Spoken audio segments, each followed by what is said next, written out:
और इसी प्रकार से दोस्तों जो हमारी जो क्रिटिकल वैल्यू अप्रोच है वो भी इसी बात को सिद्ध करती है,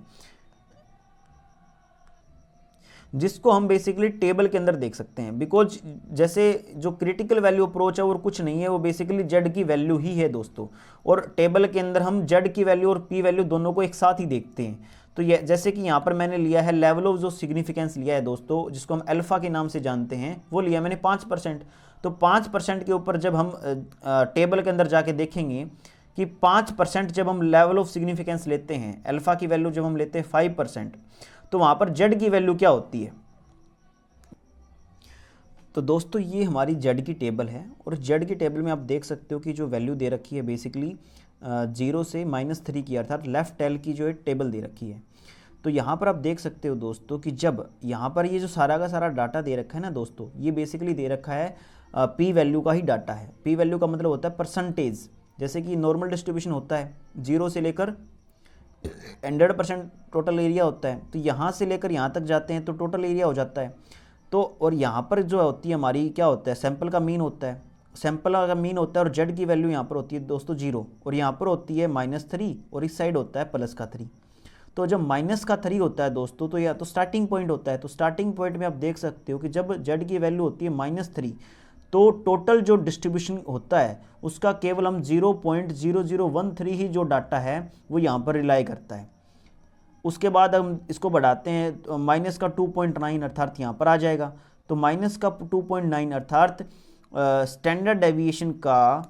-2.9 जो एरिया होता है दोस्तों, वो बेसिकली 0.009% एरिया को ही कवर करता है यहाँ पर। तो इस प्रकार से हमें क्या देखना है दोस्तों, हमें देखना है कि जब हमें देखना है 5% एरिया, बिकॉज हमने लेवल ऑफ सिग्निफिकेंस क्या लिया है दोस्तों 5%, कि 5% की कमी हम बर्दाश्त कर सकते हैं, लेकिन 95% डाटा कैसा होना चाहिए, पॉपुलेशन जैसा होना चाहिए। 5% छोट मोट हो सकती है। तो अब हमने क्या लिया दोस्तों कि हमने 5% ले लिया लेवल ऑफ सिग्निफिकेंस। जैसे ये हमारा पूरा कर्व था, तो ये हमने लेवल ऑफ सिग्निफिकेंस जिसका नाम हम देते हैं दोस्तों अल्फा, तो इसको मैंने दिया 5%। तो 5% आप देख सकते हो ये वैल्यू होती है दोस्तों 0.0505, और इसके ऊपर जो हमारी जो जेड की वैल्यू होती है दोस्तों वो है हमारी -1.6। अब ये है हमारी -1.6 दोस्तों जेड की वैल्यू, जिसको हम जेड ए के नाम से जान सकते हैं। और अब अगर दोस्तों हमारा जो सैंपल की जो वैल्यू आई है, सैंपल का जो मीन है दोस्तों, सैंपल का जो मीन है वो उसकी जो जेड की जो वैल्यू है दोस्तों, उसको हम कैसे निकालेंगे, उसको निकालने का सिंपल तरीका है u - u0 divide by Z, standard deviation of population mean. तो इससे हम क्या निकाल सकते हैं दोस्तों, जेड की वैल्यू निकाल सकते हैं। तो जेड की वैल्यू दोस्तों जो हमने डाटा से कंप्यूट की है, तो अगर हमारी जेड की वैल्यू इस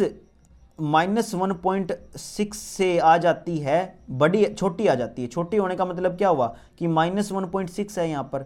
तो -1.6 तो है, लेकिन अगर हम देखेंगे कि अगर वो वैल्यू आ जाती है मान लो दोस्तों -2.1, तो -2.1 तो यहाँ पर आएगा, बिकॉज ये तो है -1.6, और -2.1 यहाँ पर आएगा। तो माइनस का जो सिंपल सी बात है दोस्तों कि -2.1 जो है वो क्या होता है, -1.6 से छोटा होता है, ये तो सिंपल सबको पता है। तो आप देख सकते हो कि जो -2.1 के ऊपर माइनस का जो 2.1 है, यहाँ पर क्या है, यहाँ पर अगर हम आप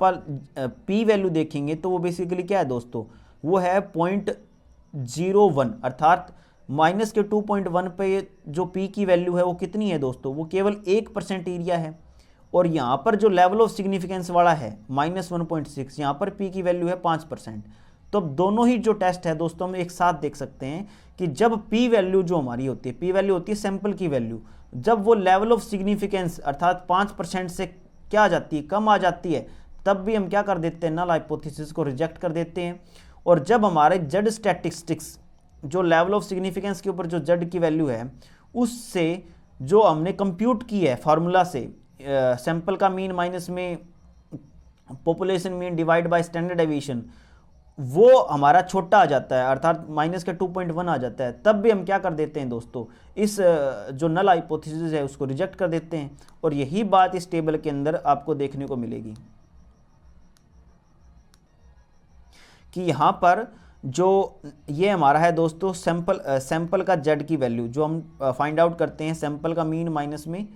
population mean divide by standard deviation.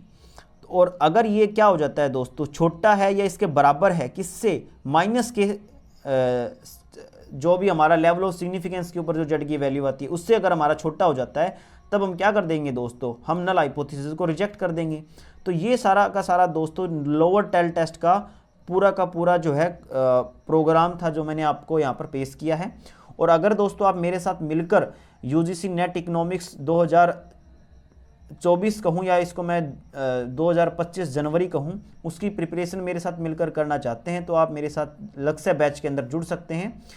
मेरा जो मोबाइल नंबर है 9729982665 है, इसके ऊपर आप व्हाट्सअप कर सकते हैं, जहां पर हम हर रोज़ रात को 10 बजे से लेकर 12 बजे तक 2 घंटे 3000 PYQ करेंगे एक महीने के अंदर। और इस बार न केवल यूजीसी नेट की प्रिपरेशन को हम ध्यान में रखेंगे, बल्कि जितने भी एग्ज़ाम हैं इकोनॉमिक्स के वो सारे के सारे इसके अंदर आ जाएंगे। तो अगर आप मुझसे जुड़ना चाहते हैं तो इस नंबर पर कांटेक्ट कर सकते हैं। बिल्कुल सी मामूली सी फीस के अंदर हम इस कोर्स को प्रोवाइड करवा रहे हैं। तो और अगर दोस्तों आपको ये वीडियो अच्छी लगी तो please like and subscribe this channel.